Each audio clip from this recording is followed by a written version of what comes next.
Donc, Madame la Première Dame, Madame la Ministre de la Culture, Monsieur le Président de l'Institut français et Madame la Présidente d'Accès, chère Marie Bonafé, mes chers amis et honorables collègues, je dirais donc quelques mots au nom de la ministre française de la Culture, Françoise Nyssen, pour vous remercier de nous donner l'occasion de participer à l'ouverture de cette journée.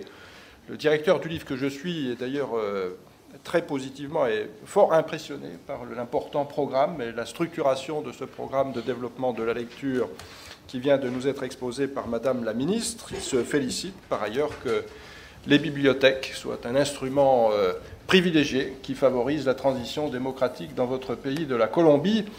Cela me fait penser à un mot qui est peut-être apocryphe d'un de nos grands hommes français qui est enterré pas très loin d'ici, aux Invalides. Il s'agit de Napoléon. Et à la fin de sa vie, Napoléon, qui était un homme de guerre, Dieu s'en faut, aurait dit « Finalement, c'est toujours les idées qui finissent par triompher ». Et donc, peut-être que finalement, la Colombie est un excellent exemple de la manière dont les idées triomphent à la fin, toujours des armes.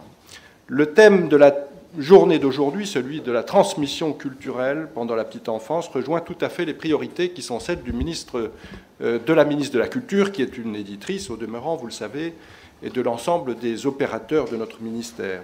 Madame Nyssen a placé l'éducation artistique et culturelle au cœur de son action, et c'est un enjeu qui concerne l'ensemble des jeunes publics, et tout particulièrement des très jeunes publics, du tout petit au jeune adulte.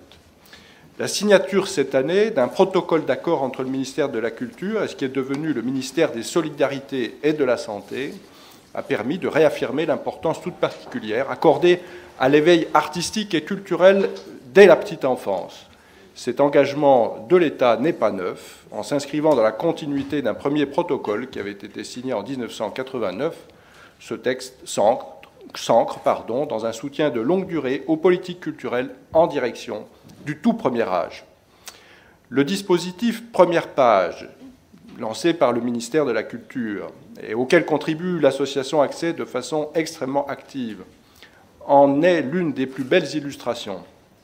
Depuis 2009, il a permis de labelliser, de subventionner, d'aider, de valoriser les projets de plus de 35 territoires dans notre pays. Ces opérations visaient à favoriser la sensibilisation au livre dès la petite enfance, à accompagner les familles les plus éloignées des institutions culturelles, celles où le livre n'entre, pour ainsi dire, jamais, et des bibliothèques, et à valoriser la diversité de la littérature pour la jeunesse. Au-delà du soutien apporté à ces différents projets, le dispositif Première Page permet de favoriser les échanges de bonnes pratiques et les rencontres entre professionnels du livre et les professionnels de l'accueil de la petite enfance dans un partenariat extrêmement intéressant. Je dois dire que Mme Nyssen réunissait il y a quelques jours, une semaine, mercredi dernier, à Francfort, au moment de la grande foire internationale du livre, un certain nombre de ses homologues et collègues ministres de la Culture de l'Union européenne, et que parmi les thèmes qui ont été évoqués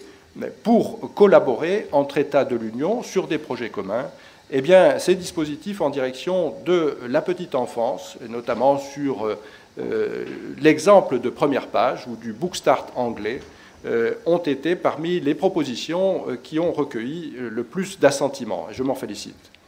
Placée sous le signe de l'année France-Colombie, cette journée d'études est l'occasion de porter ces projets à une échelle plus internationale.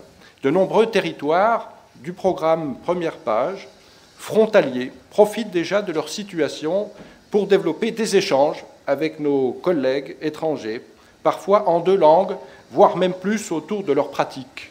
C'est un rapprochement inédit qui s'inaugure aujourd'hui. Il faut bien entendu s'en réjouir. Je ne doute pas que les échanges qui se dérouleront pendant toute cette journée seront de grande qualité et qu'ils sauront susciter de nouveaux projets et de nouvelles actions dans ce sens. Je vous souhaite, au nom de Mme Nyssen, d'excellents travaux dans le cadre de cette journée et de celle des échanges France-Colombie. Je vous remercie pour votre attention.